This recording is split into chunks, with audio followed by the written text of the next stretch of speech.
The world has been led to believe that the Wailing Wall is a sacred remnant of the Second Temple, a place where God's presence still lingers. But this narrative falls apart under historical and archaeological scrutiny.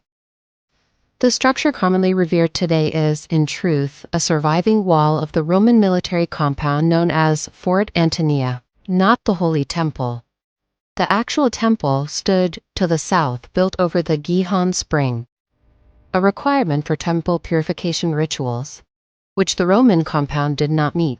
The protruding rock beneath the dome of the rock, often mistaken for the foundation stone of the temple, was in fact the central part of Fort Antonia.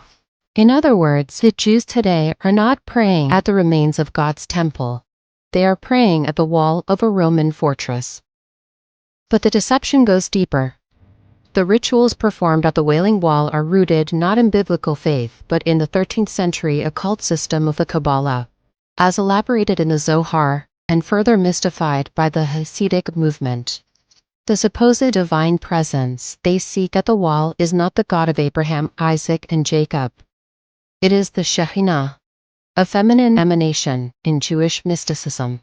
She is described in erotic, intimate terms, often as a divine consort, with whom spiritual union is sought through the act of prayer, a practice called kavana, where physical movement, like the back and forth thrusting you see, mirrors an esoteric sexual ritual intended to unite the Shekhinah with the Ein Sof, the infinite masculine force of their God concept.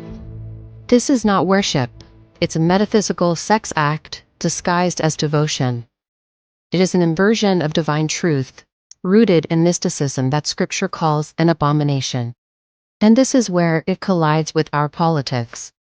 Nearly every major political figure, presidents, prime ministers, global influencers, must perform their rite of passage at the Wailing Wall, hands pressed against stone, heads bowed in reverence. They are not just pandering to voters or honoring tradition. They are knowingly or unknowingly participating in an occult ritual, submitting themselves at the very seat of the synagogue of Satan. Scripture is unambiguous. In Acts 17:24, it says, God does not dwell in temples made with hands. Much less would he dwell in a Roman fortress surrounded by rituals that glorify a false god and mystical union. It is spiritual prostitution. Our leaders are not just shaking hands with global powers. They are shaking hands with the devil.